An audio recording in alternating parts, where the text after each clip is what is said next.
Romo, Bapak Ibu, saudara-saudara terkasih. Pada malam hari ini kita berjumpa kembali di dalam acara Kisah Kasih Tuhan bersama komunitas Kasih Tuhan.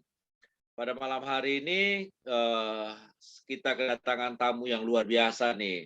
Narasumber yang tidak asing lagi, yaitu Romo Edi Mulyono SJ. Nah, sebelum kita memulai acara ini, mari kita mau menaikkan pujian yang akan dipimpin oleh Ibu Lili Tanila. Silakan Ibu Lili Tanila. Ya, mari kita mau angkat satu pujian. Kita mau katakan lebih baik satu hari di pelataranmu. Biarlah lagu ini menjadi doa pribadi lepas pribadi kami ya. Ayo kita mulai dengan lagu ini. Satu hal ku rindu.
Kita katakan satu hal yang kurindu.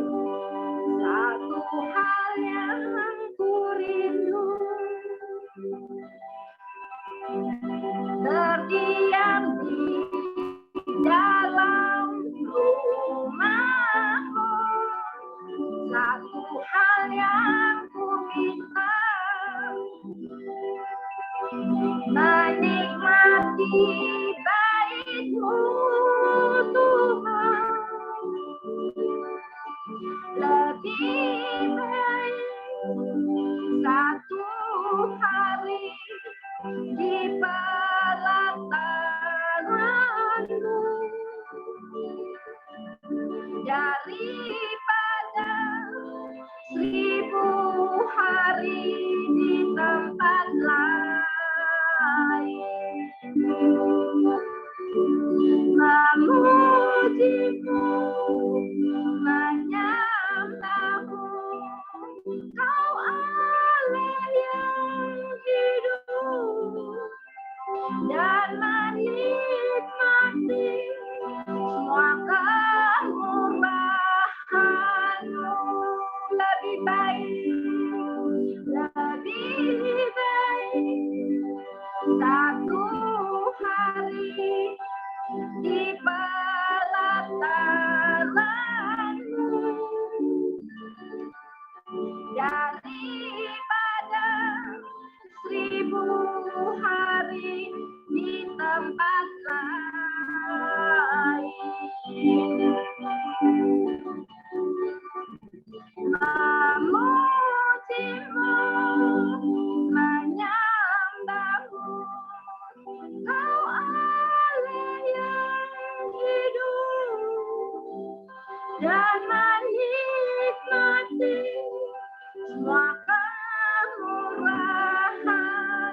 Ya, silakan.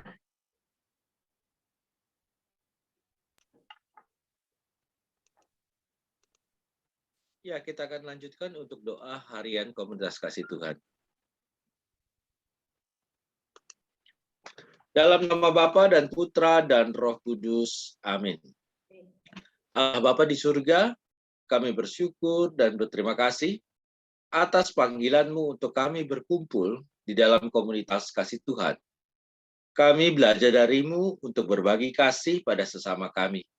Siap untuk merendahkan hati, siap terluka ketika kami berkarya, dan ikhlas memaafkan mereka yang melukai kami. Kami menimba kekuatan daripada-Mu ketika kami lemah dan goyah. Bapa yang baik, terimalah persembahan diri dan karya kami. Semua yang kami lakukan biarlah hanya untuk menyenangkan hati-Mu saja. Bantulah kami di dalam karya kami, agar semua yang kami lakukan di dalam nama-Mu boleh berbuah kebaikan. Bimbinglah kami di dalam bersiaran hidup. Kami hanya bersandar pada firman-Mu. Semua ini kami lakukan di dalam nama Putra-Mu Tuhan Yesus dan persekutuan dengan Roh Kudus yang bertahta dan berkuasa kini dan sepanjang masa. Santeo Gesefeka Faso, doakanlah kami. Amin. Demi nama Bapa dan Putra dan Roh Kudus. Amin. Saya persilakan MC.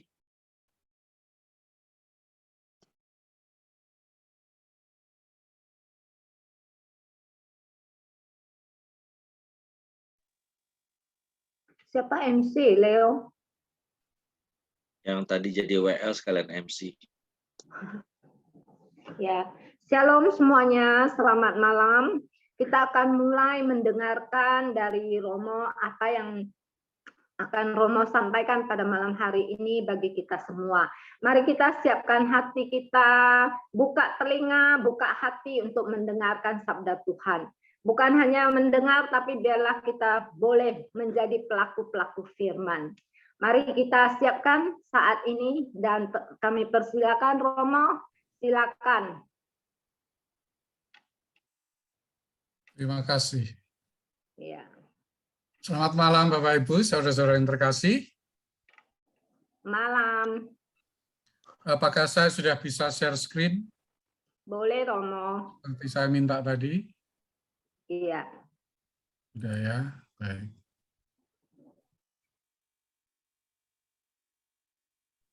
Kok belum bisa? Leo. Leo, Romo sudah jadikan co-host belum? Sudah. Udah ya, coba Sudah Romo. ya, baik. Terima Sudah, kasih. Romo. Saya akan ngajak mendengarkan sebuah lagu. Nah, supaya memulai dengan lebih segar satu lagu, saya perdengarkan ya. Ini yang akan menjadi bacaan kita semua, tetapi supaya lebih merasuk, kita mulai dengan lagunya yang sebenarnya berisi bacaan yang akan kita dengarkan nanti. Semoga bisa terdengar ya. Bentar, saya share.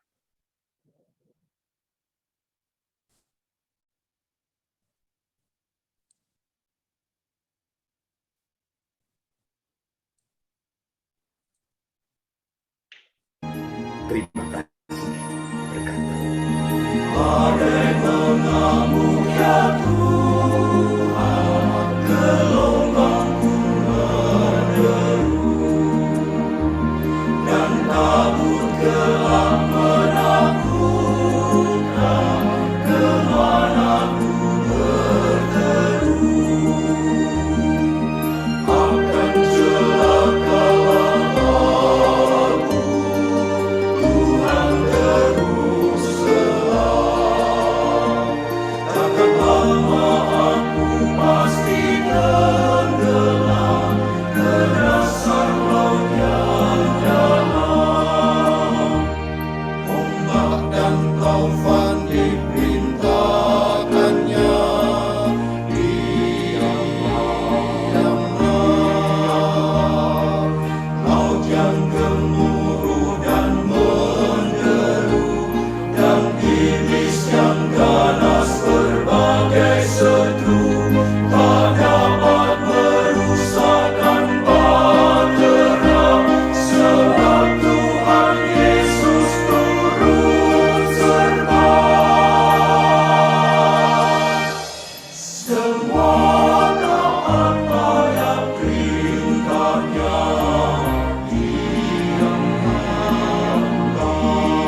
kehidupan akan selalu.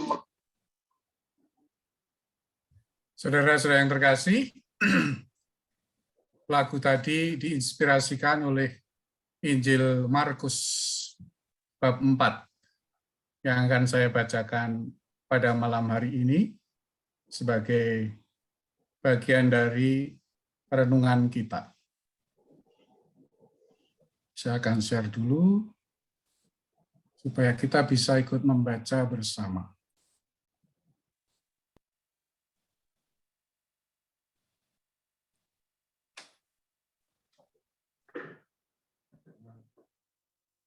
Mari kita baca bersama.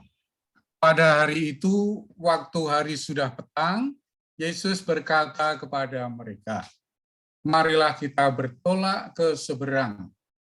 Mereka meninggalkan orang banyak itu, lalu bertolak dan membawa Yesus beserta dengan mereka dalam perahu, di mana Yesus telah duduk dan perahu-perahu lain juga menyertai dia. Lalu mengamuklah taufan yang sangat dahsyat, dan ombak menyembur masuk ke dalam perahu, sehingga perahu itu mulai penuh dengan air. Pada waktu itu, Yesus sedang tidur di buritan di sebuah tilam. Maka murid-muridnya membangunkan dia dan berkata kepadanya, "Guru, engkau tidak peduli kalau kita binasa?" Ia pun bangun, menghardik angin itu, dan berkata kepada danau itu, "Diam, tenanglah." Lalu angin itu reda, dan danau itu menjadi teduh sekali. Lalu ia berkata kepada mereka, "Mengapa kamu begitu takut? Mengapa kamu tidak percaya?" Mereka menjadi sangat takut dan berkata seorang kepada yang lain, "Siapa gerangan orang ini sehingga angin dan danau pun taat kepadanya?" Demikianlah sabda Tuhan. Saudara-saudara terkasih, tadi saya bertanya kepada Bu Windy apa yang harus saya sampaikan. Diajak salah satu yang disebut itu soal Omikron ya. Kita sedang masuki gelombang ketiga pandemi kita. Setelah gelombang yang pertama sejak awal 2020, lalu 2021 gelombang kedua dengan Delta, sekarang kita masuki gelombang ketiga Omikron, di mana semakin banyak orang yang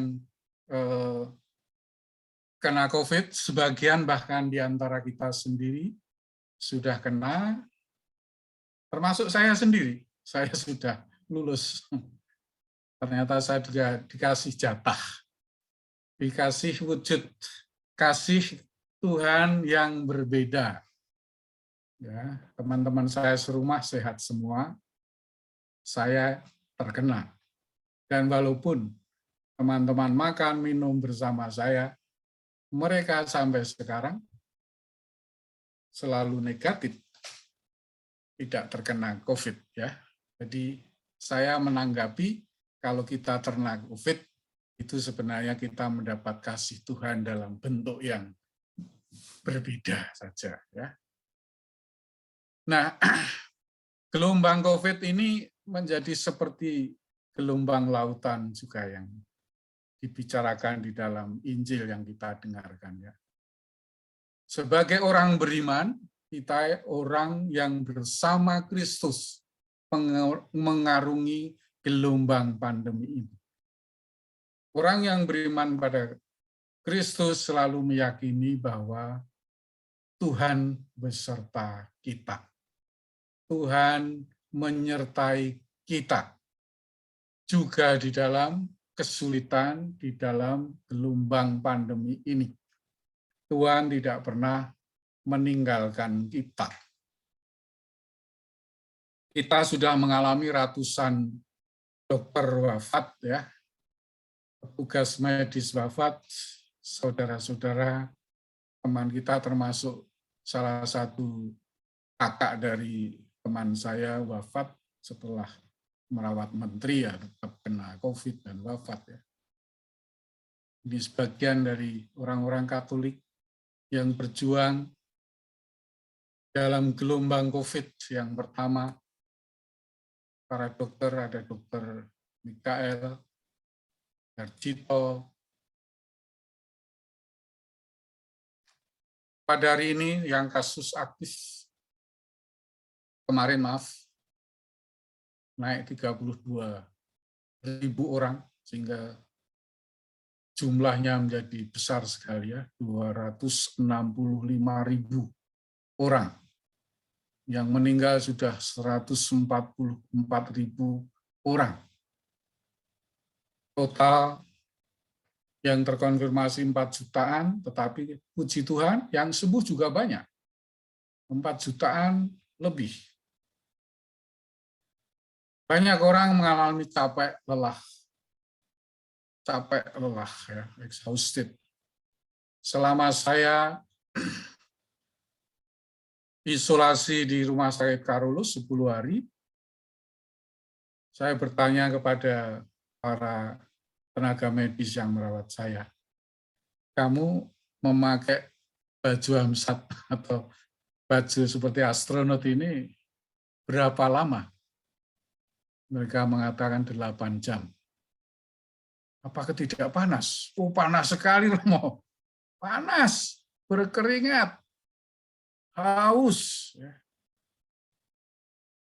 Itulah salah satu penderitaan pengorbanan para tenaga medis. Maka Bapak Jokowi mencoba mengurangi itu dengan meminta supaya kalau hanya kena Omikron, tidak usah masuk rumah sakit, kalau bisa isolasi mandiri di rumah supaya tidak menambah kecapean, kelelahan para tenaga medis di rumah sakit. Tentu saja ada juga rasa bosan, frustrasi, sepi. Mungkin ini juga yang dialami Anda sekalian. Bosan, saya juga kadang-kadang mengalami bosan. Ya. Boring. Melihat TV isinya orang-orang pakai masker doang. Nggak ada gantengnya, nggak ada cantiknya ya. Bosan nonton TV pun. Mungkin yang kesulitan dengan pekerjaan,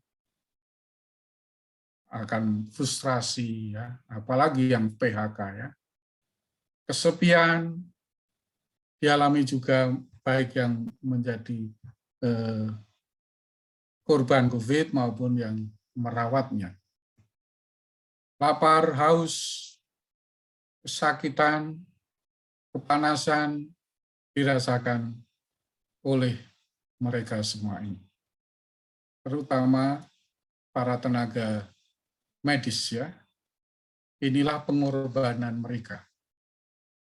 Mungkin dengan mudah kita bisa melihat kehadiran Tuhan. Kalau kita sungguh beriman ya. Tuhan yang hadir melalui mereka-mereka ini. Mereka yang berkorban, memberikan hidupnya untuk kita semua. Menyembuhkan teman-teman kita yang sakit, menyembuhkan saya yang sakit, menyembuhkan, merawat banyak orang yang terinfeksi ya. Ada tentu saja juga pasti perasaan dari Anda sekalian, cemas, khawatir, butuh perhatian seperti yang dialami oleh para petugas medis. Jangan-jangan anggota keluarganya juga bulan terkena. Setelah saya sembuh, saya mulai negatif itu hari Sabtu kemarin. Ya. Saya di WA oleh ipar saya, saudara ipar saya. Dia dan 2 anaknya positif juga. Sekarang isolasi di rumah mereka di Bekasi. Cemas, khawatir. Apalagi yang punya penyakit bawaan ya. Baru saja saya membaca WA dari angkatan seminari saya, angkatan SMA saya. tahun 83 sampai 87, itu angkatan di Mertoyudan yang tadi menyanyi lagu Diamlah tadi ya. Diberitakan bahwa Bapak Uskup Ketapang Monsinyur Pius Riono Prabdi itu dari angkatan saya ya, juga positif kena COVID. Kita berharap dia tidak punya komorbid dan semoga segera sembuh, sehat, kuat kembali. Kita cemas kalau orang, terutama orang punya komorbid ya, penyakit bawaan yang berat, punya kekhawatiran. Intinya kita diajak di dalam gelombang apapun, entah pandemi atau bencana atau yang lain ya, wujudnya bisa macam-macam, gelombang kehidupan kita itu. Kita diundang untuk meyakini bahwa Kristus beserta kita. Kristus menyertai kita. Kristus yang mengajak kita untuk ikut serta di dalam karya penyelamatannya, karya perutusannya, misinya, menyebarkan kasihnya, demi penyelamatan, itu selalu beserta kita, menyertai kita. Maka dalam rangka menyeberangi kehidupan ini, melalui gelombang ini, mari kita terus mohon supaya terus punya iman, meyakini Tuhan yang menyertai kita. Kita diundang untuk move on ya, bertolak ke seberang. Kepentingannya adalah untuk mewartakan kerajaan Allah. Inilah yang menjadi tugas perutusan Tuhan Yesus. Kalau kita berkomunitas dalam komunitas kasih Tuhan, perutusan yang utama adalah ini, mewartakan kerajaan Allah. Secara istimewa dengan pelayanan bagi para narapidana, ya. Di mana intinya kita mewartakan bahwa ternyata Allah yang Maha Kasih, Allah yang Maha Kuasa, Allah yang Maha Merdeka, itu adalah Bapa kita. Kita bisa menyebut Dia Bapa. Bahkan Allah itu adalah Allah kasih, maka spiritualitas ini menjadi spiritualitas inti bagi komunitas kasih Tuhan. Kita meyakini, mengimani Allah adalah Bapa kita. Allah yang adalah kasih itu adalah Bapa kita.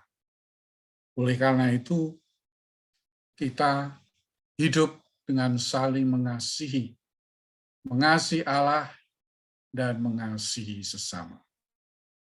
Saling mengasihi itu bukan hanya dengan sesama, saling mengasihi itu ya dengan Allah juga. Allah begitu mengasihi kita sehingga mengutus putra tunggalnya untuk menebus kita. Maka kita juga dipanggil untuk membalas kasih Allah itu dengan mengasihi sesama kita, dengan hidup rukun sebagai saudara di dalam komunitas. Komunitas yang sejati, komunitas Kristen yang sejati adalah komunitas yang bersaudara, yang rukun, yang saling mengasihi. Mestinya komunitas kasih Tuhan menjadi model bagi semua komunitas yang lain. Namanya aja komunitas kasih Tuhan, ya. Menjadi model komunitas yang sungguh saling mengasihi, baik dengan Tuhan maupun dengan sesama kita, istimewa yang kita layani.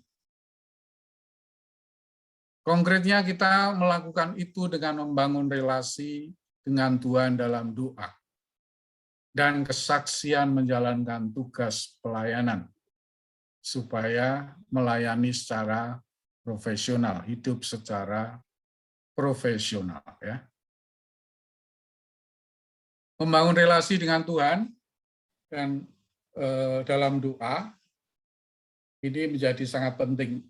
Itulah mengapa sejak saya berjumpa dengan Bu Windy dulu, saya menanyakan bagaimana membangun komunitas itu.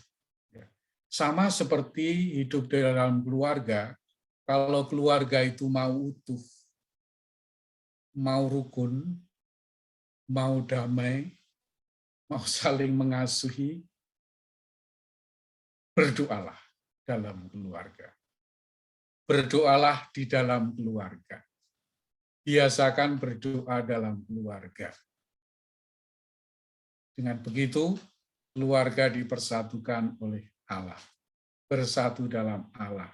Karena Allah adalah kasih, maka juga bersatu di dalam kasih. Kalau Anda melupakan doa dalam keluarga, biasanya juga mudah terpecah belah, ya.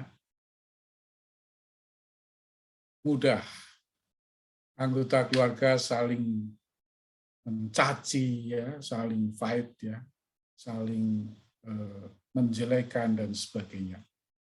Doa membantu keluarga untuk hidup di dalam Tuhan. Ini juga yang dianjurkan oleh Bunda Teresa. Berdoa. Pater Pedro Arrupe yang saya idolakan sehingga saya masuk Serikat Yesus sebagai anggota Serikat Yesus, itu punya pesan untuk para Romo Yesuit. Jangan lupa 3 hal dalam pelayanan. Berdoa, berdoa, dan berdoa. Ya. Ini yang penting, maka pertemuan rutin komunitas itu penting untuk berdoa. Ya. Di samping memberi kesaksian menjalankan tugas pelayanan secara profesional. Yang saya maksud profesional bukan pelayanan untuk mencari uang, ya. Profesional itu sekarang sudah seringkali dipelesetkan menjadi tugas mencari uang. Profesional itu berarti sesuai dengan sumpah atau janji. Profes itu artinya sumpah atau janji. Kalau dokter-dokter punya sumpah janji, kita juga punya sebagai umat beriman, kita punya janji baptis, kita punya janji perkawinan. Ya. Kita sebagai orang beriman saat baptis kan akan menolak setan dan segala kejahatan, bukan? Nah, kita kalau mau beriman secara profesional, hidup secara profesional, ya hidup sesuai dengan janji-janji kita. Saya punya kebiasaan kalau menikahkan orang, diminta menjadi saksi pernikahan, sakramen perkawinan, saya punya 1 syarat. Pasangan harus hafal, calon suami istri itu harus hafal janji perkawinan. Karena kalau tidak ingat janji perkawinan, bagaimana menjalankan secara profesional janjinya itu, ya. Kita tadi melihat di dalam Injil mendengarkan taufan yang mengamuk sangat dahsyat, ya. Dalam perjalanan hidup kita, evangelisasi, kan pewartaan Injil itu ringkasnya evangelisasi, ya. Selalu kita mengalami ada tantangan, selalu ada risiko atas keputusan yang diambil, seperti ombak yang masuk perahu, bikin kita takut dan mungkin tenggelam, ya. Selalu ada pengalaman takut, toh. Apakah ada di antara Anda sekalian yang tidak pernah punya rasa takut? Saya juga punya pengalaman takut, ya.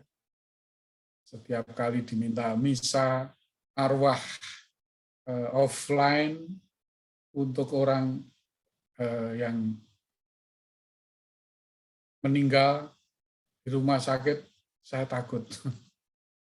Saya punya kekhawatiran, karena saya hidup dengan Romo yang umurnya 75 tahun. Kalau saya banyak pergi ke tempat seperti itu, jangan-jangan nanti saya membawa virus dan menginfeksi teman serumah saya yang umurnya sudah 75 tahun, atau Bapak Uskup yang 70 tahun ya. Setiap Senin kita masih ketemu rapat ya. Saya punya ketakutan juga kadang-kadang ya. Bahkan kalau terkesan Tuhan sedang tidur, kita harus mengimani bahwa Tuhan beserta kita. Tuhan juga terus berkarya. Dia berkarya melalui kolega yang bekerja keras, ya, melalui teman-teman kita, melalui umat yang berdoa, melalui donatur-donatur yang menyediakan sarana-sarana untuk kita, melalui para medis, dokter yang merawat keluarga atau sahabat kita yang sedang COVID, yang juga dialami oleh komunitas kasih Tuhan sekarang, atau dialami oleh teman-teman saya yang sedang sakit, keluarga saya yang sedang sakit. Kalau ada yang sakit, atau banyak yang sakit, tidak berarti Tuhan tidak ada. Tuhan tidak berkarya. Terkesan Tuhan sedang tidur seperti dalam kisah Yesus bersama para rasul di danau tadi ya. Tapi Tuhan tetap berkarya melalui banyak orang. Tadi kita mendengar para murid berkata, "Guru, engkau tidak peduli." Dalam kita mengarungi gelombang hidup dan pandemi sampai Omikron yang sekarang ini ya, Tuhan mengharapkan iman dari kita. Murid-murid sudah menyaksikan Yesus mengusir roh jahat. Kalau kita melihat perikop-perikop sebelumnya, para murid itu sudah menyaksikan berbagai macam mujizat ya. Mengusir roh jahat, Yesus mengusir roh jahat, menyembuhkan mertua Petrus dan banyak orang lainnya. Orang kusta, orang lumpuh, orang mati tangannya. Tapi anehnya yang keluar dari mulut para murid, "Guru, engkau tidak peduli kepada kami." Sekarang mari kita berefleksi. Bertanya pada diri kita, pernahkah kita seperti para murid itu ya? Apakah kita juga seperti para murid itu ya? Setelah sekian puluh tahun, berpuluh-puluh tahun mengalami sekian banyak mukjizat Tuhan, kita dikasih karunia berkat, perlindungan, kesehatan berpuluh-puluh tahun ya. Mengalami damai sejahtera, bahkan mendapatkan banyak kekayaan, menerima ini dan itu anugerah dari Tuhan. Lalu suatu saat ketika teman kita, saudara kita, atau diri kita mengalami gelombang, seperti gelombang pandemi ini, apa kita juga pernah berpikir atau mengatakan dalam hati bahkan, "Guru, engkau tidak peduli kepada kami. Di mana Tuhan? Mengapa engkau biarkan ini terus-menerus terjadi?" Saat mengalami gelombang dahsyatnya pandemi, kita kadang-kadang mempertanyakan Allah yang sebenarnya jauh lebih peduli daripada kita. Seberapa banyak Allah sudah menyembuhkan orang, tadi kita hitung sudah 4.200.000 sekian banyak orang ya. 200.000 sekian. Melalui tangan para dokter, apoteker, tetangga ya. Ada yang banyak yang membantu menyediakan masker, makan, minum, obat-obatan, dan sebagainya. Bagaimana sikap kita kepada Tuhan di masa pandemi ini? Ketika kita mengalami gelombang Omikron atau Delta kemarin ya. Apa kita merasa lebih tahu yang baik daripada Tuhan yang Maha Tahu? Sehingga mempertanyakan mengapa Tuhan kok membuat ini dan itu. Atau kita merasa jauh lebih baik daripada Tuhan yang Maha Baik. Atau bahkan kita mempertanyakan keadilan Allah. Keadilan Tuhan, mengapa kami yang mengalami ini bukan yang lain? Allah yang adil pun seringkali dipertanyakan orang, ya. Apa kita seperti itu? Yesus berkata kepada badai yang mengamuk itu, diam, tenanglah. Memang benar setelah Yesus bersabda, seolah masalah selesai. Ya. Setelah Yesus bersabda, diam, tenanglah, seolah masalah selesai. Pertanyaannya, apakah kita ingin setiap hari dan setiap saat Tuhan intervensi, campur tangan? Kita maunya apa-apa Tuhan, ya. Lalu di mana kebebasan manusia nantinya? Bukankah Allah tetap berkarya melalui kita yang ditopang hidupnya olehnya? Kita melihat di dunia kita banyak orang tergila-gilakan kebebasan. Hal itu tentu saja seringkali harus diwaspadai, ya. Yang maha bebas itu bukan kita. Yang maha bebas itu Allah. Tetapi seringkali orang yang tergila-gila itu hanya mau menunjukkan bahwa manusia tidak ingin Allah menjadi otoriter dengan campur tangan setiap hari, tiap saat, secara langsung seperti yang terjadi dengan para murid, ya, membuat mukjizat, ya.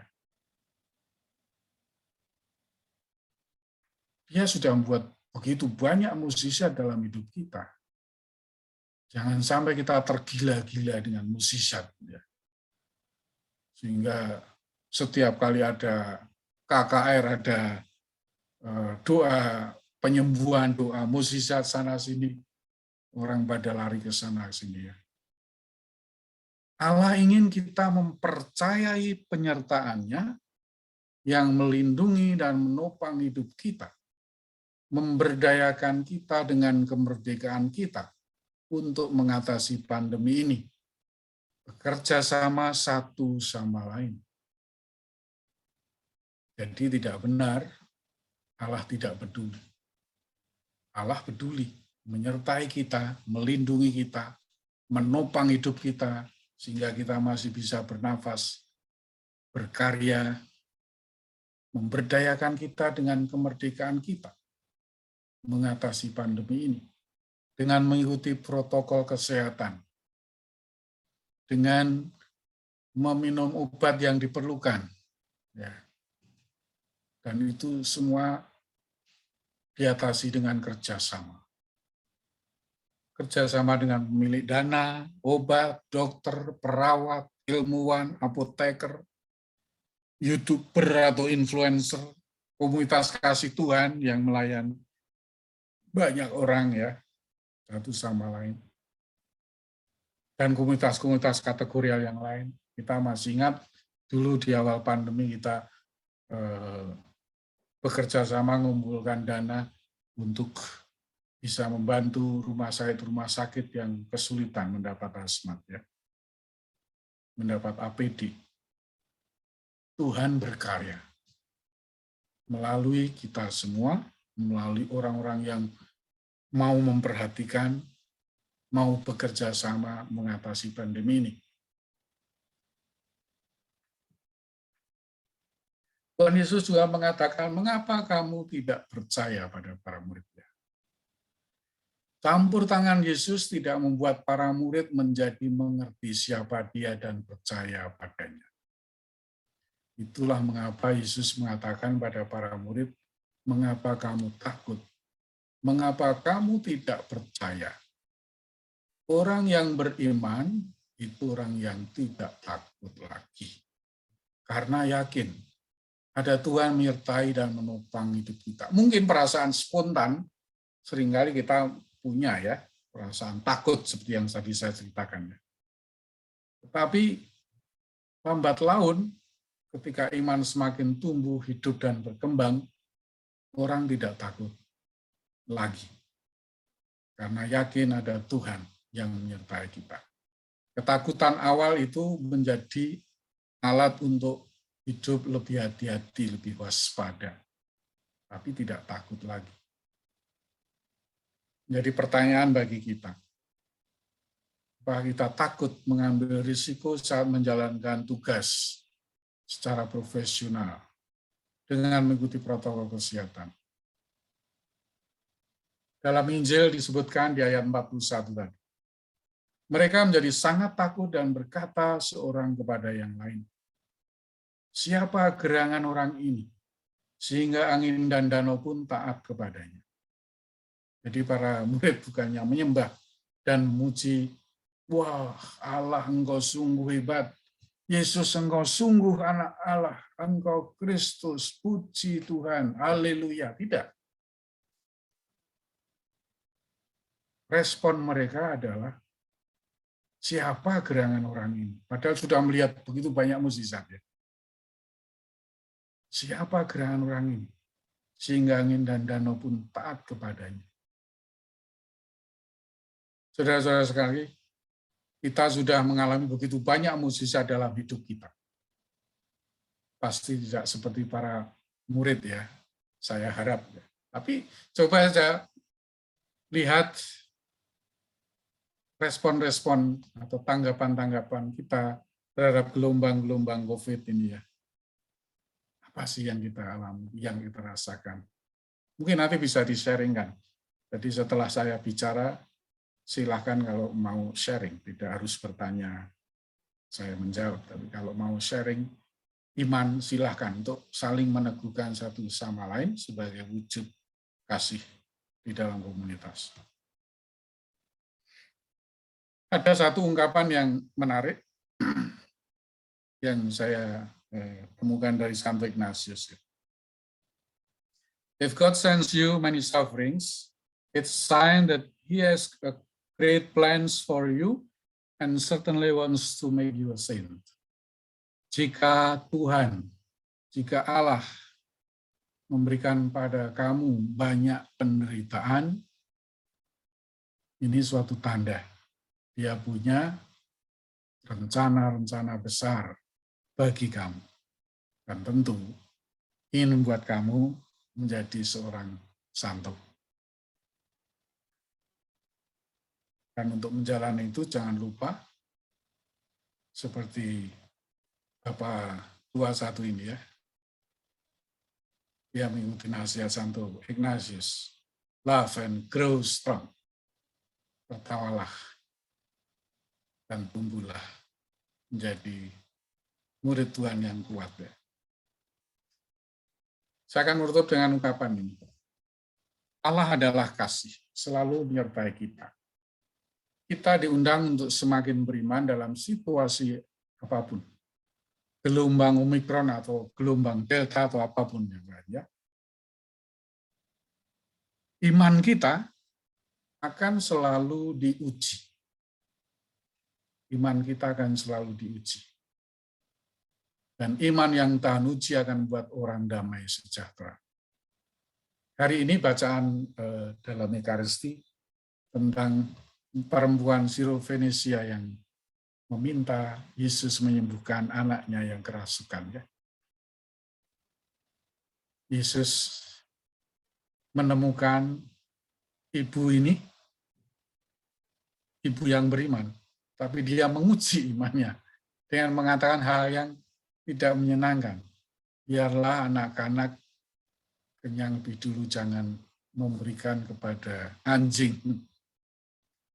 Lalu perempuan itu menjawab, tetapi anjing pun makan remah-remah yang jatuh dari meja Tuhannya ya. Seringkali kita punya iman itu diuji dalam hidup dengan berbagai macam gelombang kehidupan kita. Gelombang COVID atau gelombang apapun ya. Dan iman yang tahan uji akan membuat orang damai sejahtera. Seperti Ibu Syrovenesia itu. Yang diteguhkan oleh Yesus. Pulanglah, anakmu sudah sembuh karena iman. Kasih Allah bisa bermacam ragam wujudnya. Bisa bermacam-macam. Kesehatan, pelindungan, ujian, damai sejahtera saat sehat maupun sakit.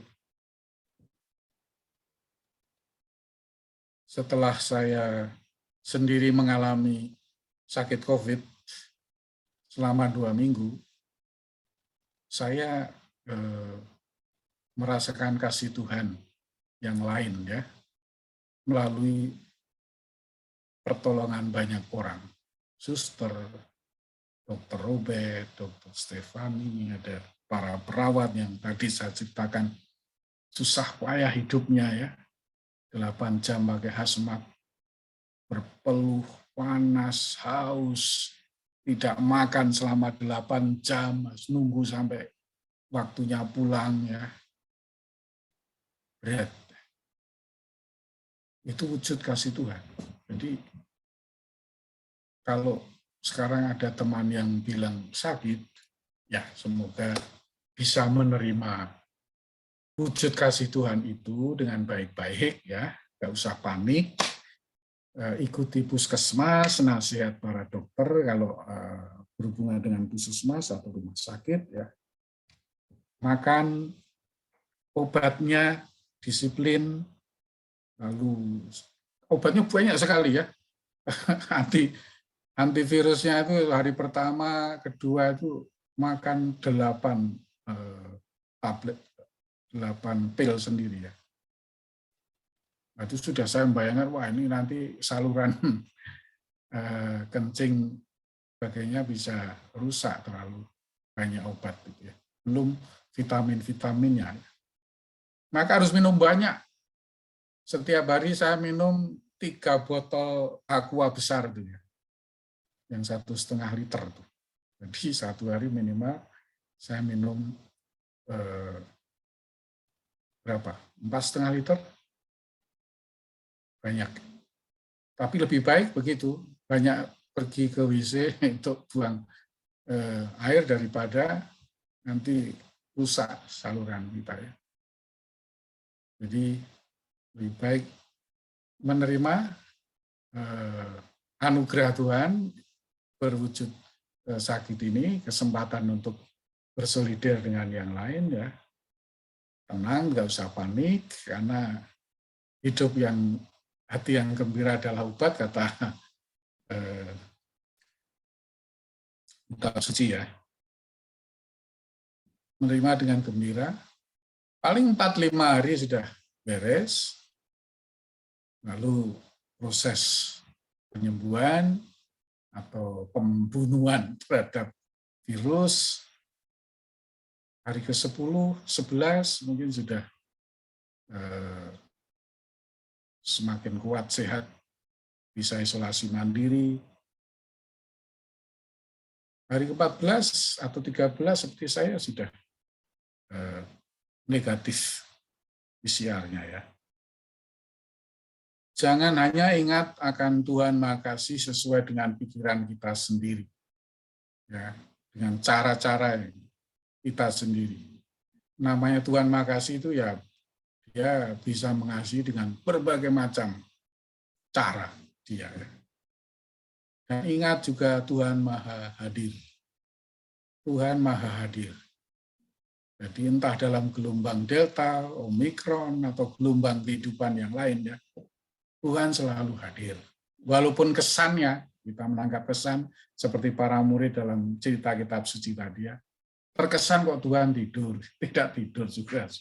Dia tetap berkarya. Kalau tidur sepenuhnya ya kita mati ya.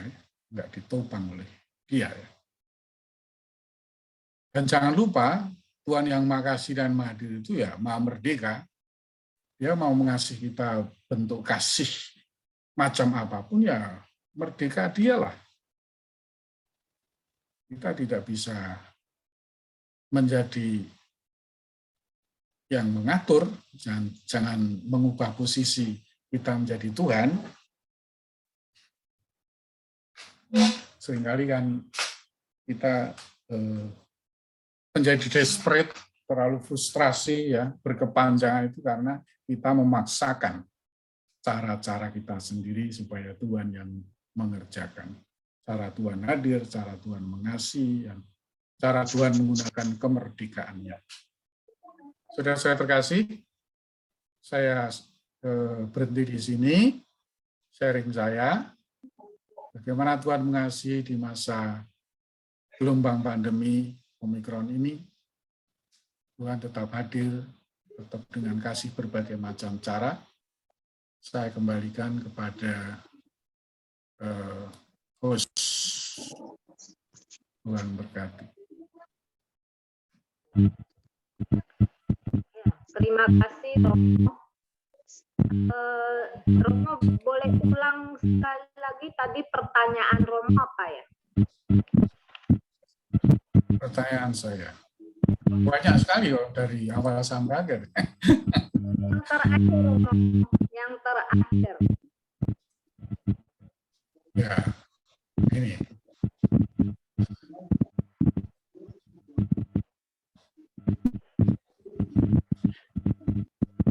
Sebelum masuk kesimpulan, tadi ada Romo kasih pertanyaan. Ini ya. Ini ya. Ya. Mengapa kamu takut?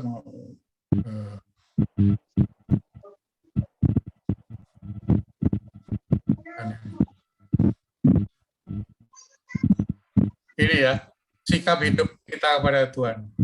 Apa kita seperti para murid ya? Merasa Tuhan tidak peduli kepada kita.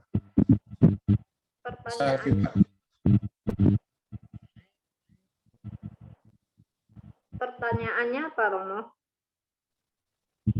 Ini refleksi saja.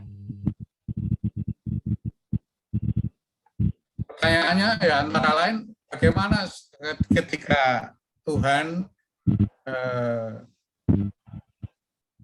hadir bersama kita, sebenarnya menyertai kita di dalam masa pandemi seperti sekarang ini ya, dalam gelombang pandemi seperti sekarang ini.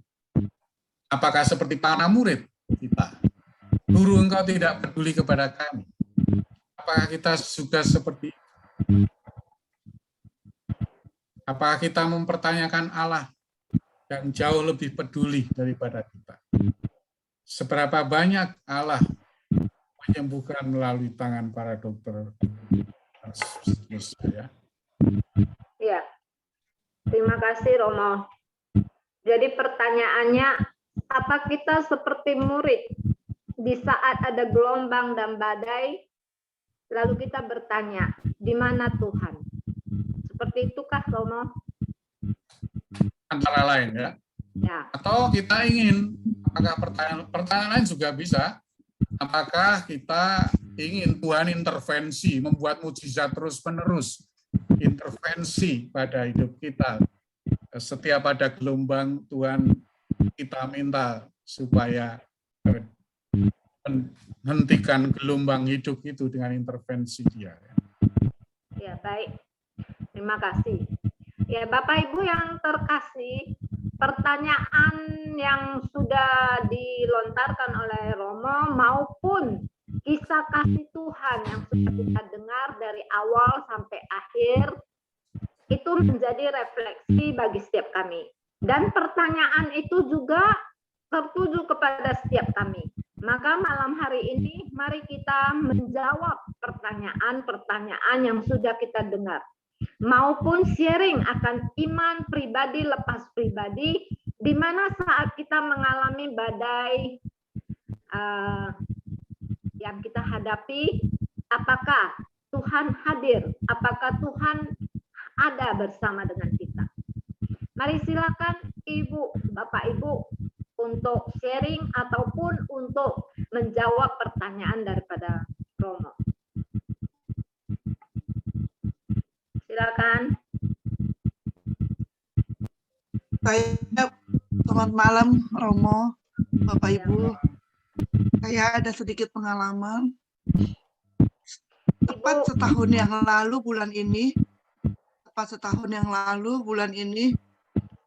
saat itu Ibu tolong kasih ini apa saya namanya? iya. Suster Iya. Anas. Oh, ya. Saya kehilangan orang yang sangat saya cintai. Dia meninggal karena COVID. Oh. Saya tidak menyangka sama sekali kalau saya akan kehilangan dia. Hanya 2 hari, itu meninggal di Karolus.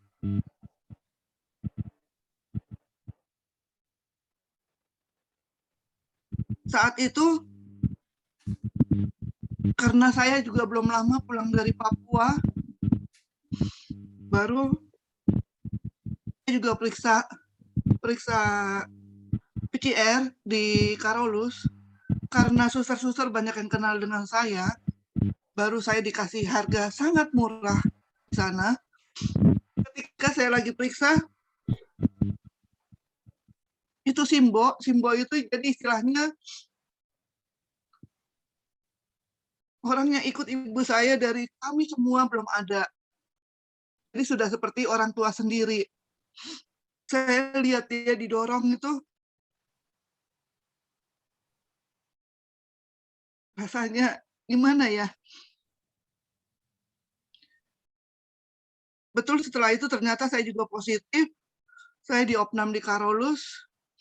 Kemudian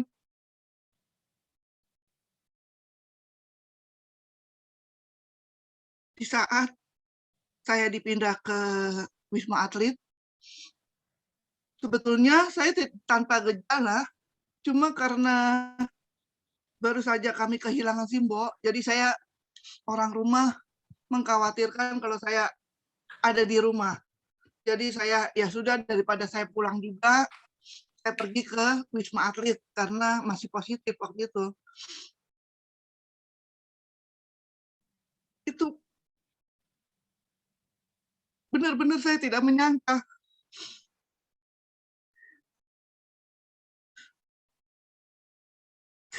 Hanya 2 hari, saya bisa kehilangan orang yang sangat-sangat dekat sekali dengan saya. Betul, itu melebihi orang tua saya. Dekat sekali. Sampai sekarang.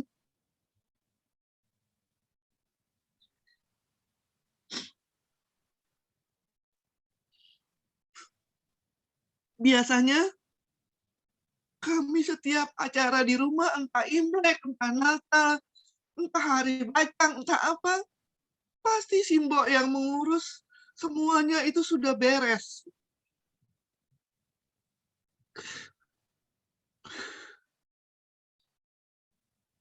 Dan ketika dia pergi, saya merasakan sekali bahwa saya itu sendiri sekarang ini. Saya sungguh sangat kehilangan sekali, saya terus terang. Saya minta maaf kalau saya menangis.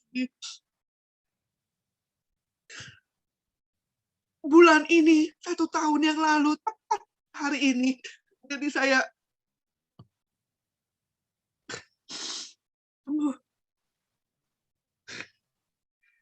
sampai sekarang saya merasa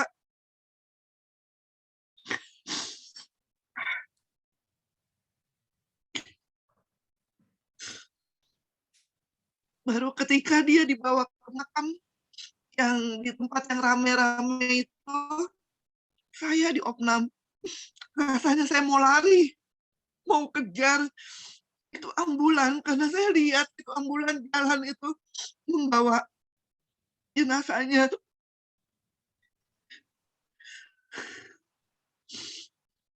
Terus terang saya sampai sekarang tuh rasa, kenapa Tuhan ambil dia?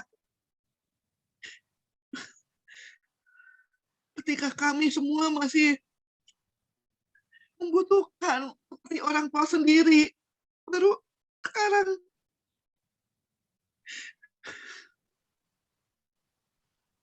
itu yang saya ini, maaf kalau saya menangis ini.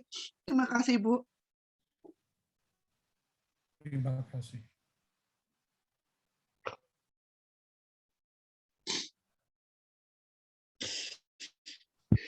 Terima kasih Suster Anas. Memang kalau kita kehilangan orang-orang yang kita cintai atau kita kasihi, memang kita akan merasa sedih, akan merasa kehilangan benar-benar gitu. Tapi tadi kembali kita mendengar bahwa Romo mengatakan jika Allah memberi kami banyak penderitaan, maksudnya ya kan, ini tandanya Tuhan memberikan kasih-Nya kepada kita, ya kan? Dan kita percaya bahwa Mbok itu udah bahagia juga di surga. Ya, semua ada di dalam rencana Tuhan. Jadi Suster Anas nggak usah sedih lagi ya, tapi percayalah bahwa Mbok itu udah bahagia. Seperti itu. Ya, benar nggak Romo? Ya. Kesedihan, duka itu sangat manusiawi ya untuk kita semua yang terkoneksi ya. Orang yang terkoneksi selalu, entah itu Simbo, entah itu Bapak, entah itu Tante, ponakan, ipar, sahabat ya. Itu artinya orang yang terkoneksi. Itu secara fisik karena terbiasa terkoneksi, saling membantu atau dibantu sekali, pasti akan merasa terdiskonek ya, terputus hubungan secara fisik, sehingga pasti kesedihan, duka lara itu akan terjadi. Itu pengalaman spontan manusiawi yang bagus, itu menunjukkan bahwa kita manusia, bukan alien. Tapi ada satu pengalaman rohani yang pernah saya tonton di YouTube ya, dan ini membantu saya untuk saya. Saya sendiri sebagai Romo kan sering berkhotbah yang manis-manis ya, kalau orang menghadapi orang yang meninggal, misa arwah dan sebagainya. Tapi kalau yang saya hadapi adalah bapak saya sendiri, saat bapak meninggal ya saya sedih ya, tetap saja saya nangis sudah. Itu sesuatu yang wajar, manusiawi ya. Tapi bagaimana kita mengolah itu ya. Nah, itu butuh proses. Semua orang beda-beda prosesnya, beda-beda waktunya, karena relasinya, kedekatan dan sebagainya juga beda-beda ya. Pengalaman hidupnya beda-beda. Maka seringkali butuh waktu yang berbeda-beda. Hanya sebagai cerita saja ini. Ya, jadi sebagai Pak, ketika ada seorang yang meninggal, anak itu bercerita begini. Ini cerita benar-benar. Kalau nggak salah itu dari bapaknya, namanya Roni Patinasarani. Anaknya cerita begini. Bagaimana saya bersikap ketika bapak saya meninggal? Ya. Saya bersikap demikian. Saya seperti orang yang dikasih dompet oleh Tuhan, oleh seseorang ya. Seseorang mengisi saya dompet lengkap dengan isinya. Silahkan dipakai dompet ini dengan isinya. Lalu saya memakainya, menghabis-habiskan isi dompetnya.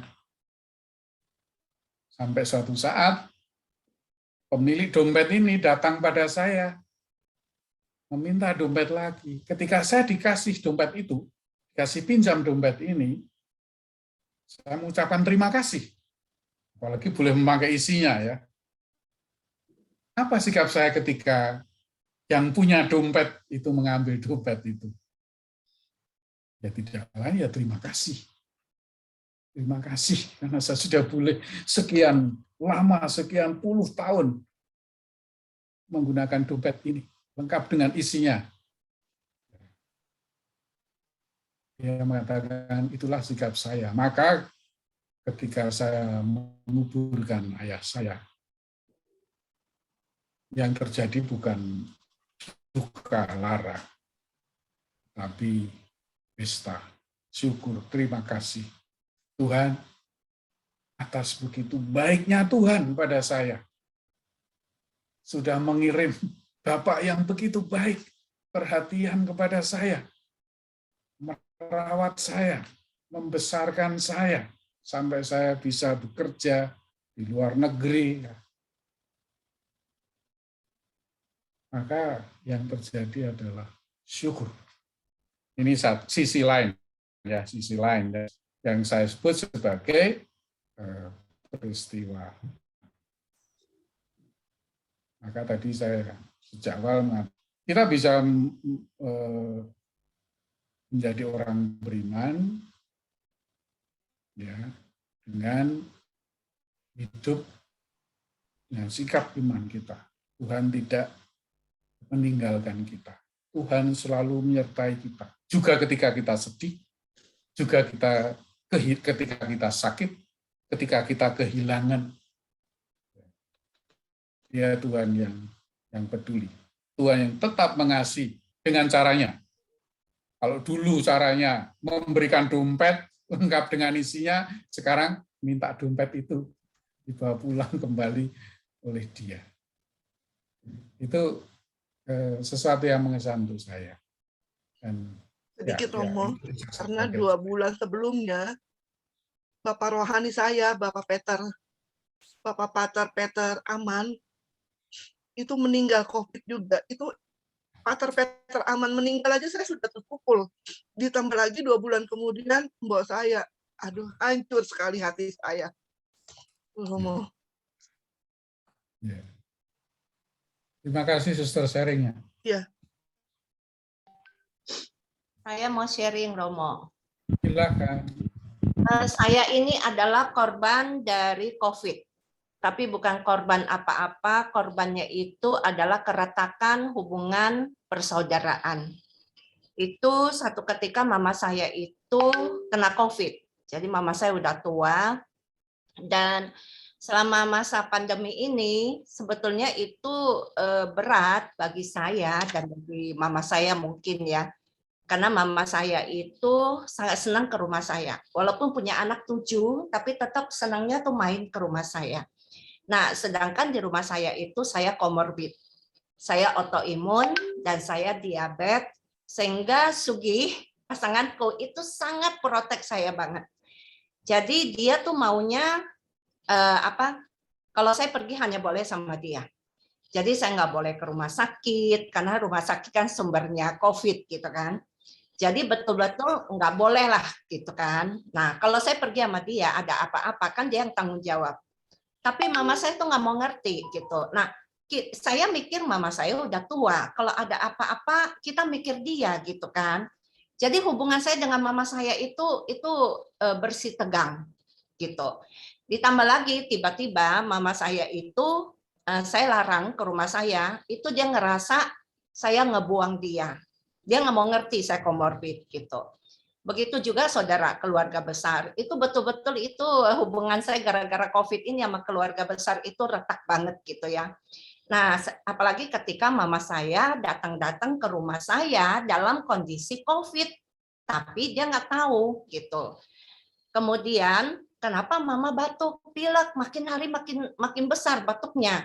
Saya udah larang gitu kan, sehat aja saya larang ke rumah saya, apalagi datang bawa penyakit gitu kan. Terus saya tes ternyata positif. Nah, ketika positif, saya kirim dong mama kembali ke rumah dia, gitu, ke tempat kakak saya. Aduh, Romo, saya dibully habis-habisan. Jadi kebaikan saya puluhan tahun itu hilang hanya gara-gara mama saya COVID. Ponakan saya maki-maki saya ponakan, bayangin. Saudara ipar saya, saya maki-maki, pokoknya keluarga besar saya itu semua marah-marahin saya gara-gara mama saya ketahuan COVID, saya kirim balik gitu. Dan sampai hari ini sesuatu yang retak itu sulit untuk pulih lagi gitu ya.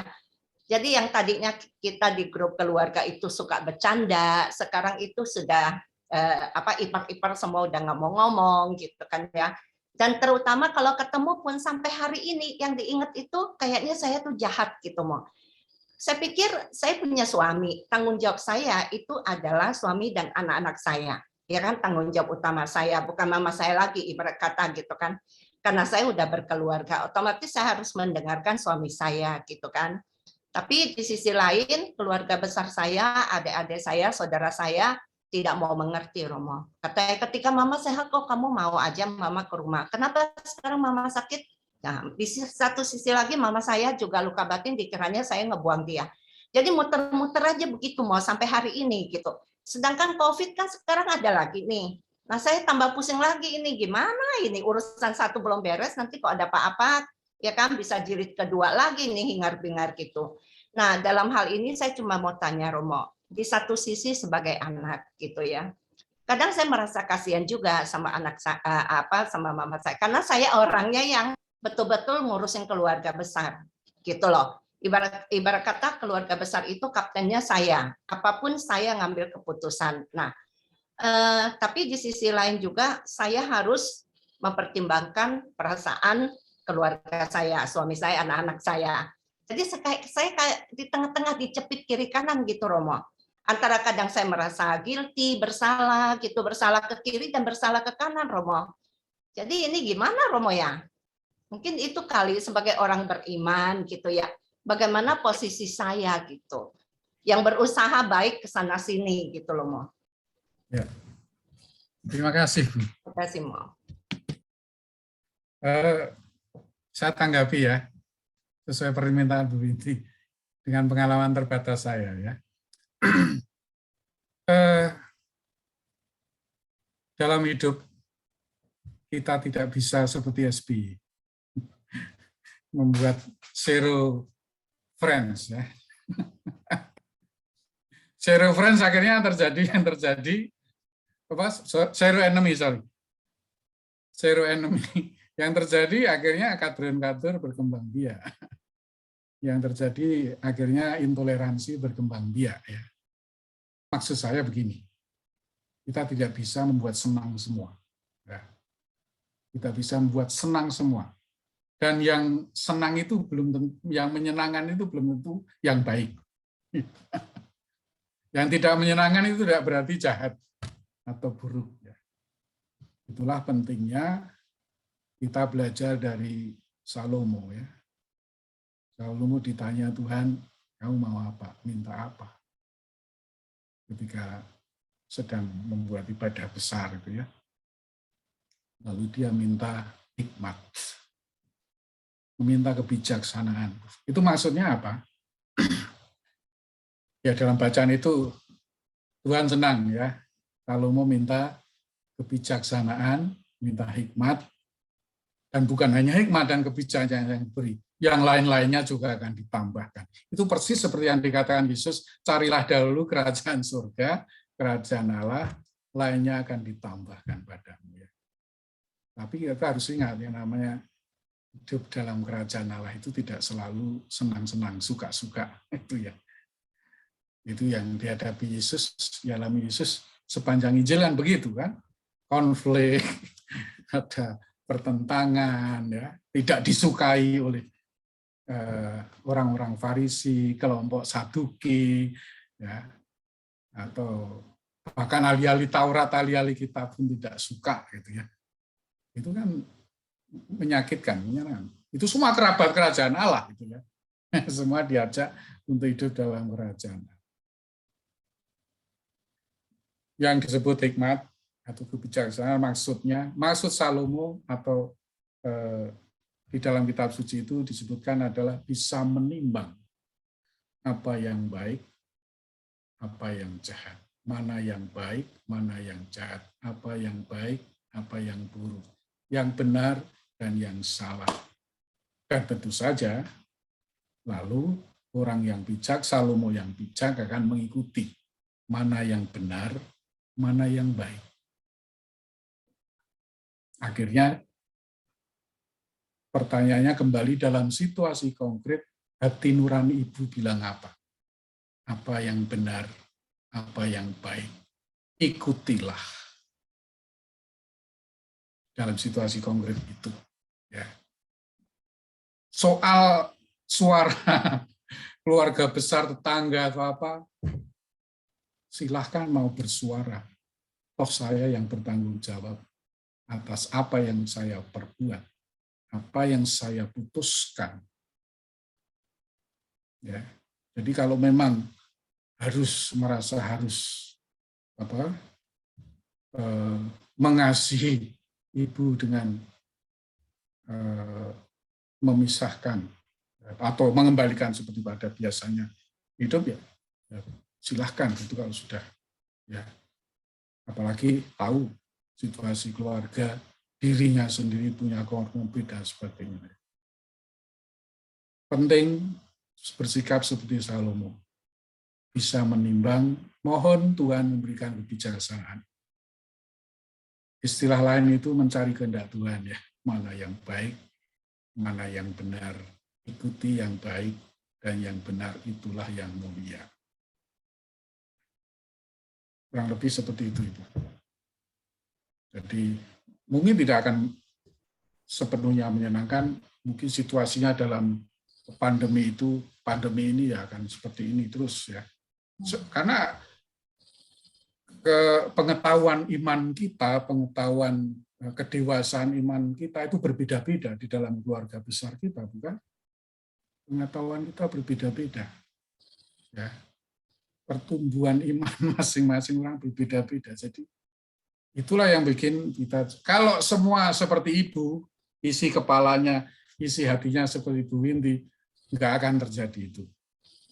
Karena isinya beda-beda. Pesan saya, kalau sudah diputuskan, sikap komunitas kasih Tuhan tetap dipegang, yaitu mengasihi semua. Dengan doa, memikirkan yang baik, mendoakan yang baik-baik, memikirkan yang baik-baik untuk mereka, membuat yang baik-baik untuk mereka. Orang-orang yang berkonflik kepada kita, membenci kita, menjelekkan kita, membuli kita, itulah orang-orang yang paling membutuhkan perhatian dalam hidup. Istilah Yesus, bahwa kamu hanya mengasihi orang-orang yang mengasihi kamu, apa bedanya, ya? Musuh pun harus kamu kasih. Nah, ini kan keluarga besar bukan musuh. Apalagi bukan musuh, harus lebih dikasih lagi. Caranya beda. Caranya sesuai tadi dengan hati nurani karena situasinya yang ibu tahu sendiri. Tetapi sikap dasar itu peganglah. Itu orang bijak, orang hikmat seperti Salomo itu maksudnya seperti itu. Ya. Tahu mana yang baik, mana yang buruk, mana yang jahat, mana yang benar, ikuti yang baik dan benar, dan tetap mencintai semua walaupun caranya berbeda, tidak sesuai dengan, barangkali tidak sesuai dengan harapan mereka. Yesus tetap mengasihi, tetap mencintai ahli Taurat, orang Farisi, orang Saduki, tapi dengan cara lain, dengan cara menegur, dengan cara mengingatkan, dengan cara mengatakan, ya itu lebih penulisnya yang mengatakan celakalah. Tetapi hanya untuk menunjukkan bahwa cara mengasihi itu bisa berbeda-beda seperti Tuhan yang mengasihi kita dengan cara berbeda-beda. Terima kasih Romo. Tapi betul sekali tadi Romo bilang Tuhan itu memelihara. Saking saya juga merasa saya tak berdaya, nggak bisa menolong mama saya. Akhirnya saya mengirim mama saya kembali ke rumahnya. Jadi kakak saya, koko saya kan yang anak istrinya semua marah sama saya, musuhin saya. Karena otomatis koko saya yang harus jaga mama saya. Dan memang sepanjang sakit COVID mama saya kan usia udah 83 tahun ya. Saya hanya bisa doa dan saya hanya minta Tuhan jangan sampai saya jadi dianggapnya ini kalau sampai koko saya sakit COVID gara-gara jaga mama saya. Jadi saya betul-betul minta pertolongan Tuhan. Cukuplah mereka itu ngomelin saya gara-gara saya nggak bisa ngerawat mama saya. Tapi puji Tuhan, mama saya sembuh tanpa ke rumah sakit dan hanya mendapat kiriman obat dari kita dan obat dari Depkes, ya, Peduli Lindungi itu, dan koko saya tidak kena COVID walaupun tidur sekamar merawat mama saya. Di situ bagi saya kemuliaan Tuhan, pemeliharaan Tuhan, sehingga cukup saya dibully gara-gara saya nggak bisa ngerawat mama saya. Tetapi kalau mereka sampai mengancam gini, kalau sampai papa saya yang kena COVID, you tanggung jawab. Nah, silakanlah Romo, kalau benar kakak saya kena COVID. Jadi saya cuma bilang, Tuhan tolong, Tuhan tolong. Ternyata benar Tuhan tolong. Dan Tuhan sungguh dimuliakan, saya diluputkan dari bully yang kedua. Amin, haleluya Romo. Itu kebaikan Tuhan. Jadi memang saya korban, tapi saya juga korban kebaikan Tuhan juga. Amin. Puji Tuhan. Terima kasih Bu Ibi sharingnya. Memang benar Romo. Saya tertarik dengan apa yang Romo bilang. Iman kita akan selalu diuji. Iman yang tahan uji akan membuat damai sejahtera. Memang gak gampang Romo mempunyai iman yang sebesar biji sesawi. Tapi itulah iman kita akan selalu diuji dengan cara bermacam-macam yang tadi Romo katakan, ya kan? Dengan cara sakit lah, dengan cara apapun. Tapi kalau kita tetap iman kita kepada Tuhan, maka kita akan menyaksikan kebesaran kuasa Tuhan di dalam hidup kita. Itu yang saya alami, Romo. Dari awal pandemi sampai saat ini, bukan saat ini udah mulai agak reda. Maksudnya dari awal pandemi, saya juga pernah berhenti untuk melayani. Jadi semua orang udah heboh, jalan udah sepi, saya tetap jalan. Bahkan saya membagikan sembako kepada Gojek, kepada supir taksi, itu sepi banget, sepi sampai ke Serpong kemana-mana. Percaya kalau kita memegang iman kita, ya Tuhan tuh nggak pernah membiarkan kita sendiri, Dia tetap memelihara kita. Nyatanya saya keluar masuk rumah sakit, Romo, mendoakan orang-orang sakit. Sampai terakhir, sampai rumah sakit suster udah bilang, Ibu udah ya stop, jangan lagi doain orang karena COVID udah kenceng begitu. Sampai udah larang, baru saya mulai stop. Sebenarnya saya nggak kepingin stop juga. Saya kepingin mendoakan karena memang mereka itu juga sangat membutuhkan doa, membutuhkan penghiburan.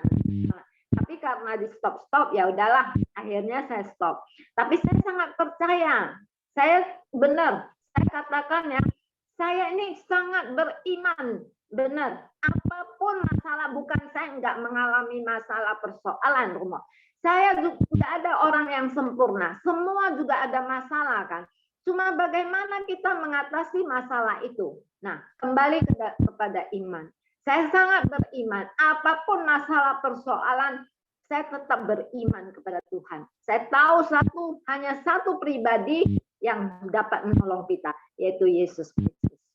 Terima kasih Romo. Itu aja sharing saya. Terima kasih.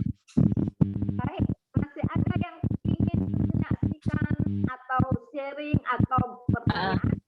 Ada pertanyaan dari Dina di chat. Romo Edi, bolehkah saya bertanya, mengapa ketika kita sakit, rasanya kita lebih dekat dengan Tuhan dan kita lebih sensitif terhadap kehadiran Tuhan daripada saat kita normal? Nah ini Dina, enggak tahu udah sembuh dari COVID atau belum ya. Nah itu mungkin pengalaman Dina. Coba Dina, mendingan tanya langsung, Mit.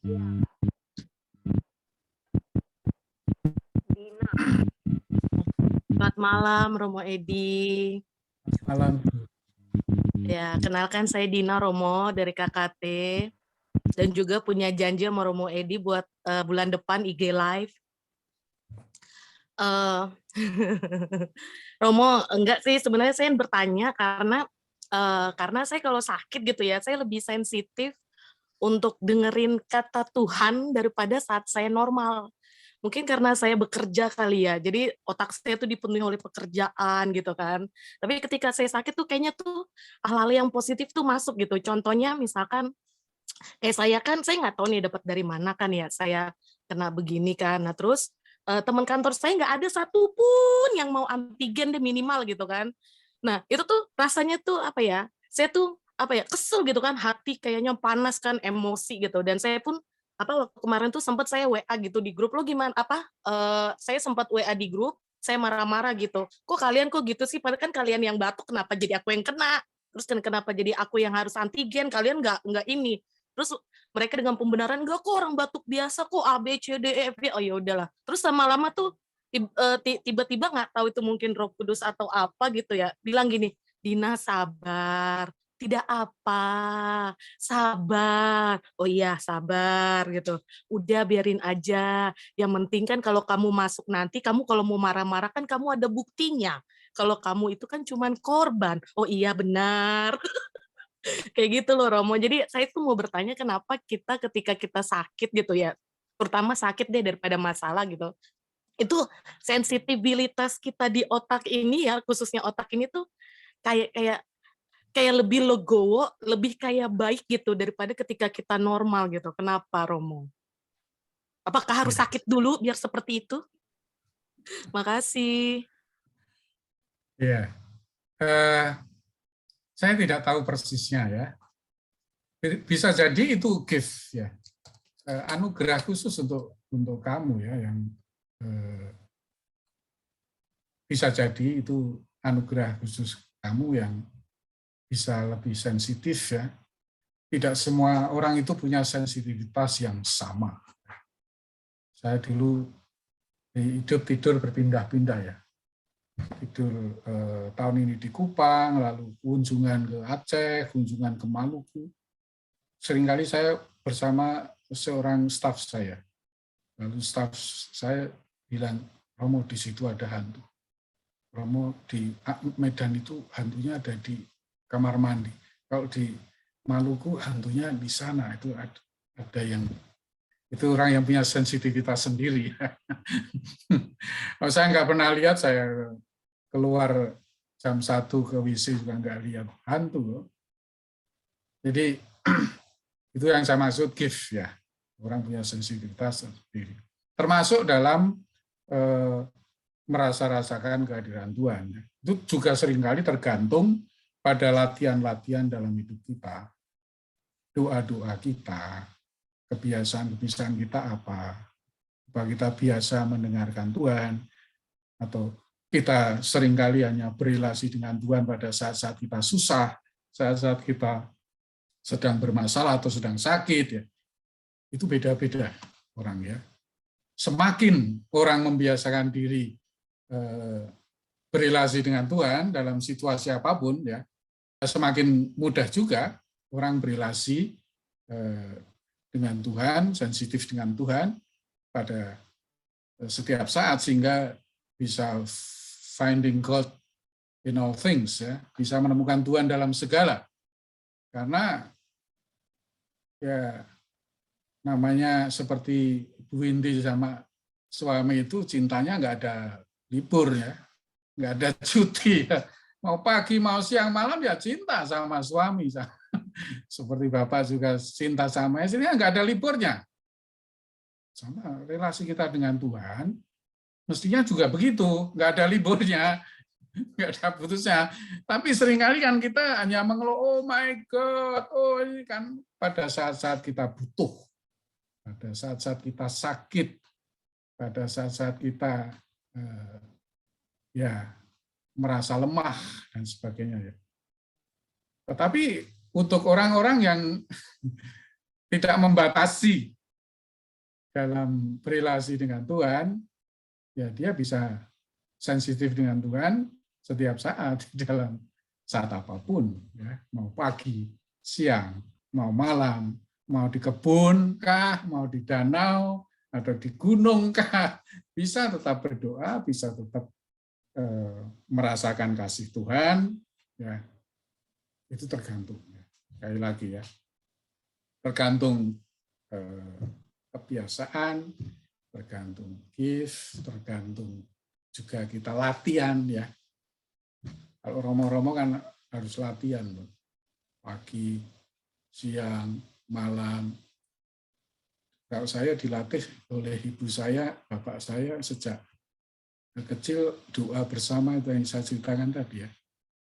Doa bersama, mau makan doa bareng, mau tutup makan doa bareng, mau tidur doa bareng, bangun tidur masih enak-enaknya, dingin-dinginnya karena di luar hujan jadi geret, ayo bangun doa bareng, begitu ya.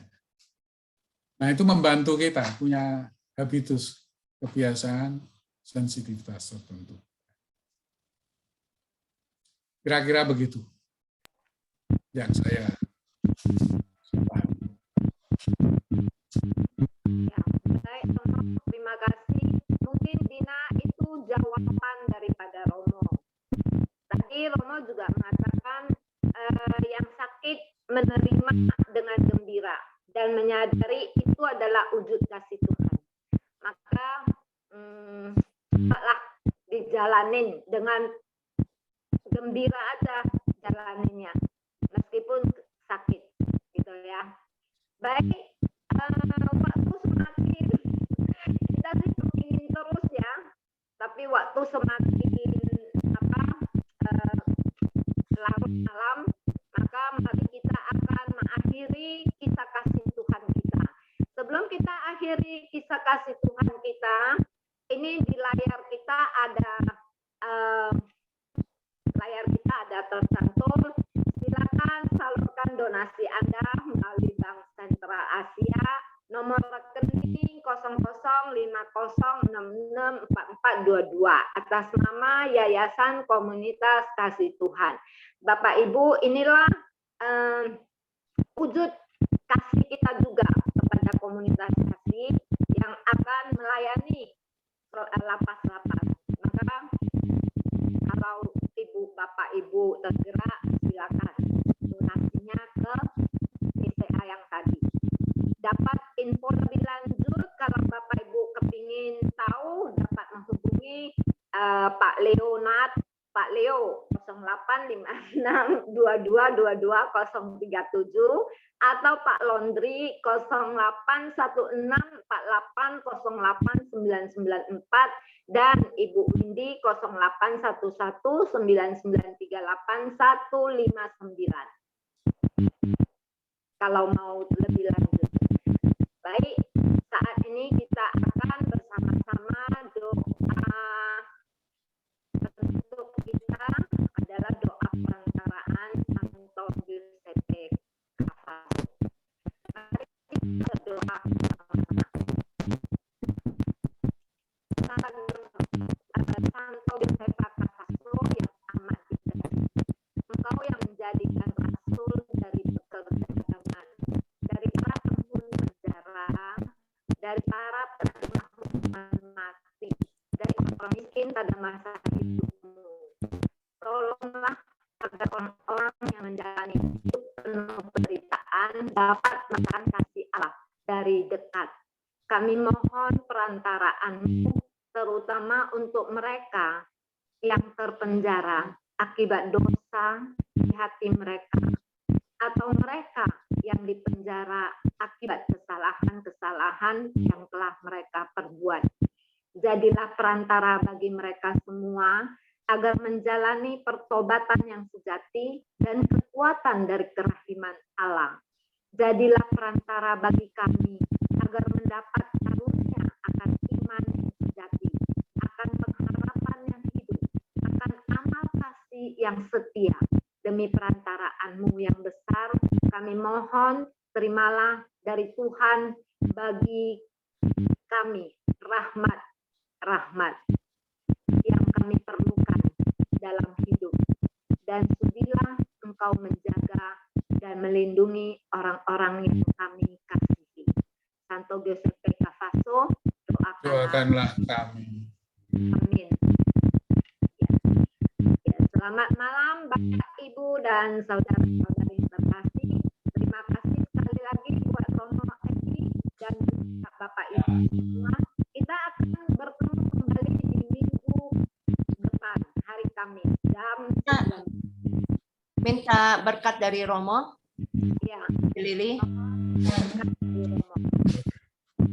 Tuhan bersamamu. Bersama. Semoga Allah yang Maha selalu memberikan berkat perlindungan, kesehatan, sukacita, dan damai sejahtera kepada kita semua dan semua orang yang kita doakan, keluarga kita semua, dalam nama Bapa, Putra, dan Roh Kudus. Amin. Amin. Terima kasih Romo. Jangan kemana-mana dulu, kita foto ya. Semua open camera. Senyum Pepsodent. Sis kita tolong difoto. Dah, munculnya doa. Sis kita sudah. Cisulina, jangan ngumpet-ngumpet aja, tolong difoto. Satu. Sudah. Oke. Wah, Kita banyak akan- yang sudah kabur. Mestinya Selamat fotonya di siang. awal, yo. Fotonya di Sudah awal. ada. Di awal juga sudah ada itu. Oh, ada. Sip lah. Terima kasih banyak Romo Edi. Terima kasih Romo. Halo Ciwindi.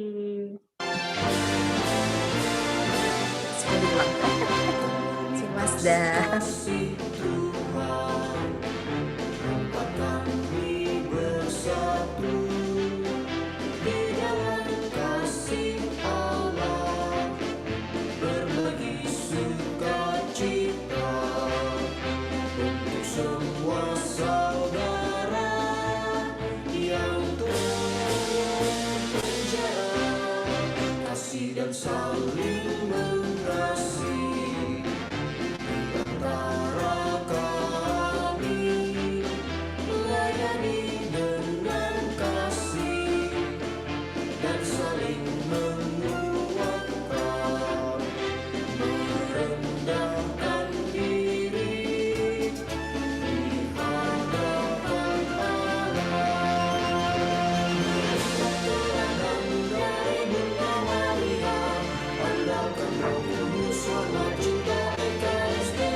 Oke, terima kasih Romo.